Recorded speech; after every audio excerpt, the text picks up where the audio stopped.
Hello, everyone, and welcome to this episode of Things That Matter with Martie McNabb. As you know, if you've been following along for a while, I am just fascinated with the stories that get attached to the things that we keep, the things that we surround ourselves with, we adorn ourselves with. Um, I I'm interested in it because these are our personal museums, our basically our the exhibitions of our lives, the things that we surround ourselves with. So this is actually the whole reason why I met today's guest is because we both share a love for things that matter, things that tell stories, things that have history, right? We love this, and we were lucky enough to be brought together by a mutual friend, Karina Yanko, who I am grateful to still stay in touch with. She has moved out of New York City, and that's, of course, where I met Denny because he's still there. She introduced us because she had a little podcast, a radio show, and she knew that we both had this fascination with things, and so she brought us on the show together. And we really connected, of course, because we love the same stuff, and we have been following and staying in connection ever since. You'll find a little bit more about his things that matter in a bit. So this is Denny Daniel, and I think that it could be 15 years that I've known you now. Like I think it's so so. hard to believe, but I think it was like, where did the time go? But we're still doing quite well. So anyway, without further ado, I am going to invite Denny to do the show and tell section of this, and it's weaving into a longer story and a bigger story, but you'll get the picture when he begins. So without further ado, I am passing the stage on to him. Take it away, Denny. Hey there. So the irony is, um, I started with collecting and all this stuff with show and tell from as far back as first grade. In public school here in New York City in Forest Hills. I'm a Forest Hills kid. Grew up right near the Ramones and Simon and Garfunkel, and I used to go to school and do show and tell. And it was such a big thing. Every single week, I would scour the house because I was a big collector and I loved things. I would collect everything from silly things like batteries to like Spider-Man comic books and Beatles records. That was my big thing. Spider-Man comic books and Beatle records. I knew everything and I had everything. So literally, I would drive my mom crazy because it was so important to tell the story at show and tell, and I'd have something every single time. So it's ironic that you do the show and tales. We're kindred spirits, and that's why when we met on that radio program, and I DJ'd on like 7 radio stations. So radio was my like thing. So I'm so honored and pleased to meet you. You're basically my other sister. It's like we grew up together. We should have grown up together. Um, so collecting started right from the get-go, and I was born of a creative father. I remember you remembered my dad was a big shoe designer, which I actually have. I brought for you one of the little souvenir shoes that he made before he passed. I'm staying now. This is my childhood home that you're seeing in the background. And so my whole life, I grew up with a creative father who did shoes for everyone from Tom McCann to Bloomingdale's, Macy's, and Nine West. Hundreds of thousands of shoes because we had factories in Brazil, 15 of them. So as a creative, I was already, doing things. I think collecting is part storytelling, which is creative, and part just the art of collecting, which is creative. And that's where all of that kind of comes from. So and then being a creative, I started writing as I was a kid before I could write. I was already writing, so I didn't know how to write, and I was writing. And I would just memorize it, all the songs and all the writing that I did. And then by 9, I was recording. And by 13, I joined a Beatle band. And I played the John Lennon in the band. And we played right here in this moving room that you're watching here. And I was collecting Beatle records. And the first song we played for that was Let It Be, right on that baby grand. That's my baby grand. So the bass player played that, Mark, and Scotty was here, and me, and we were all jamming to the Beatles songs, and we had like a photo shoot, a professional photo shoot. And I put my bedroom rug here, which was a black and white leather rug from Brazil that was handmade, and we did this amazing photo shoot, which I probably have pictures that I could probably send you. Um, so that started the whole collecting and storytelling. And later on in life, going to NYU, going to Corpus Christi at Agua, all these places, I was still doing my dichotomy of creative stuff. One degree was literature, history and art, and then one degree was like international economics and international politics, and it was like both sides of my brain.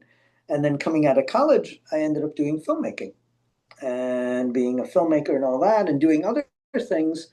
But I just felt like I wasn't doing something creative. And that's where the Museum of Interesting Things came out of, the collecting, the storytelling. And the only thing you leave behind in life is the people you inspire. So I wanted to try to inspire more people than any other career that I was already doing. Oh my God. What a beautiful, I love the idea. And can I talk a little bit about what your mom said about the Beatles Okay, in the you got pre that? in our pre-talk about how Den and it's interesting because I do feel after we've known each other for 15 years, I do feel that I still feel the shyness in you. Yeah, So you're really good. You're intuitive. you're a performer, like you can definitely be around people and talk and share the storytelling part for sure. You're wonderful at it, but there is a shyness, and that's an undercurrent. And what your mom used to say to friends and maybe possible girlfriends or something is that if you get him talking about the Beatles, he can talk for hours. Yep. Yeah, Yeah. that's true. I always say, in my head, you're good. You know my secret, my Achilles heel. The shyness and the outwardness walk hand in hand. Yeah. And for any good artist, they have to. Yeah. It's so fascinating. I hadn't thought about that, but I think you're really true. I think you're really right in that there is this shyness and introvertedness to most creative people. So, It gives the depth behind the show. yeah. Otherwise, it wouldn't be completely real if you weren't real, if you didn't have a sensitive side. Yeah. Yeah. I've been lucky to see you out in Coney Island and different Oh, other that's funny. shows. Yeah, it's just wonderful. And before asking you to go into your next little part, I love the idea of souvenirs. Is that Souvenirs. what was called? Or Why? did Why you isn't just my come father up with? still alive to use that term? I He's now enjoying that. Yeah, that's so funny. That it's and we shared that too. We lost our dads in 2020, the same year, and so hopefully they're Like months apart. months apart. And but I love souvenirs. And one of the funny things is that when I was typing originally, my events, as you know, were called show and tell, not show and tales. It was show and tell, and I ended up constantly doing typing, and it would be shoe and tell. And I thought, wouldn't that be great? Because every shoe has a story, obviously, right? So, anyway, thank you And for. you were channeling, what's his name? Ed Sullivan. What a great shoe we're going to have today. We got a great shoe. Oh, I didn't know about that, but I anyway, think it's an Ed Sullivan reference. I could be wrong. Maybe it's called Hope, but I think it's Ed Sullivan. you might know that. So, without further ado, I am going to invite you at this point to share another piece that you brought and tell my listeners and watchers a little bit more about this museum of interesting things that I've had the pleasure of going, and I've gone to your speakeasies over the years as well. But take this opportunity to do another little show and tell because that was your favorite thing in school, and then tell people a little bit about how they can find out more about your important work in the world. And I'm So going to give you the I stage. decided at some point I was trying to think of what is my purpose? What do I do? Why do my friends still talk to me from third grade? Why do you still talk to me after 15 months of knowing me instead of 15 years? We'll call it 15 months. So that way we don't like date ourselves. But yeah, I was at that funny transition and I realized that the whole fun was, the storytelling, the interesting things, you know. So I decided to take it to my elementary school in Queens, and newspapers gave me front page articles on the first time I did the Museum of Interesting Things. And now, after all this time, it's kind of developed into three flavors, I like to call it. So flavor one, number one is the most important, that we go to the schools, the libraries, senior centers, go events, go places and travel. I've gone as far as Oklahoma and show people their iPhones didn't pop out of thin air. The history of invention. Um, Flavor number two, somebody actually begged me to open up my space, my apartment on Broadway and 8th, where I used to throw birthday parties. That's how this whole thing started. Birthday parties that I threw in my apartment. And someone begged me to open that up, and I did something just for him. And then eventually, New York One News put it on TV, and all 8 million people in New York who knew who I was, where I live, and what I do. So I've opened that up, flavor number two, for by appointment. And people literally email me or call me. Someone did just before this interview to come in this Saturday. Like literally 5 seconds before we went on air, I was like, "Oh my God, somebody!" And that happens all the time. I'm always like, doing the museum 5 seconds before and booked something. So people come and they get a private tour where I put the antiques in their hands and they get to touch everything and learn about everything, and I give them the whole history behind everything that I talk about. And then flavor three, we decided to do a benefit in Soho, virtual and live. So you can see it from Vermont, from Ohio, from Oklahoma, from Brooklyn. And you can come live in Soho if you're in town. And there I show 16 millimeter films and have also the antiques there. And being a born and raised New Yorker, I can't do the same thing twice. So every week is a different theme. So, there'll be animation themes, and then there'll be quack medicine themes, and then there'll be classic film, and then there'll be music videos, which they called soundies. So those are the three flavors: going to the schools, coming to me for the apartment show, or going to the speakeasy. Speakeasies and that And it's a and speakeasy, although we're showing 16 millimeter film, so it's not about, the real speakeasy prohibition. It's actually about 16 millimeter film. The reason it's a speakeasy is not because of alcohol. It's in my family's building, so we're not hiding from cops. We're hiding from my parents, which is worse because my parents have more dirt on me than the cops do. well, I've been to those before, and you had one on, I think the one I've at least gone to three, and one was about atomic, Oh yeah, the duck right? and cover one. The duck That's and a cover fun one. one. Yeah, yeah. Well, That's a all of them great in this one. wind up circus. That's another one that's That's a great one. I've done near that and at dear. Coney and there. Yeah. Yeah. Well, of course, Coney would be the perfect spot for it. So, Yeah. with your top hat and all. Yes, Yeah. yeah. Although now I have my Sherlock I Holmesy was hat. gonna, you got your Sherlock Holmes on now. Yeah, I've changed this year. After everything we've been through with the craziness, I've changed everything. So I've gone more sleek. I hope you like this I more. I do. I This do. I very like it. elegant, sleek. I It's I still like a little funky and a little, elegantly sleek. It's New perfect. York, you know. Perfect. sleek. Perfect. It looks perfect on you, but so did the top hat.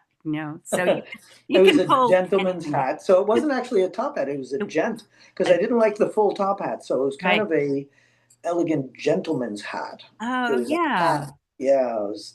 Very cool. But I Well, retired very it, and I handsome. retired my trash and vaudeville jacket that I wore for concerts with my band, Yeah. Sophia Run. So I did not ask about the album, but I guess the thing is before we wrap up, and obviously the main way to get to know about Denny's work is through his website, the Museum of Interesting Things. And now you know there's three ways to you can hire him to go to senior centers and senior living communities and Schools what and schools, most important. Kids. schools, Yeah. right? And every age group. And then Library. Yeah. if you're visiting New York City or you're there, you can reach out and go see his private collection, his museum, literally his museum, and then you can also check out both virtually and in person the speakeasies. So that's wonderful. So in wrapping up, I'm just going to say, because I didn't ask specifically about the album, that's a personal piece, but about your museum in general. So do you have any plans in place for what happens to this amazing collection, this actual museum, when you're dead and gone? So it's a good question. The first time I've done Coney over 30 times, but the first time I ever did it, right before the show, I was on the way to work. I worked at Statue of Liberty, Ellis Island, and I slipped, fell, and I broke 4 ribs. Worked an 8-hour shift because that's the way I am. It was Christmas, and was down to like a whisper, and I almost died and had to have emergency surgery, and it was crazy, and it was everyone was worried about me, and I still did the show. And when I called Coney, they said, "You're canceling?" I said, "No, show must go on. I'm doing the show. I'm just calling you to tell you to have 911 on redial in case I collapse on stage." He goes, "You're kidding." I said, "No, I'm doing it." But then everyone said, "Do you have a will?" And I said, "No, I live dangerously. Hello, look at me." So then I realized I don't want all this stuff. There's, at last count, 6,009 items in Right, the museum. We right. actually have a TikTok where we're counting down the 6,009 items one at a time. So when you come to town, you're going to have to come and pick an item Oh, because we're letting yes. you guys pick the items up to Yes. 6,009. I don't think I'm going to live long enough to do every TikTok for 6,009. You may have to continue for me.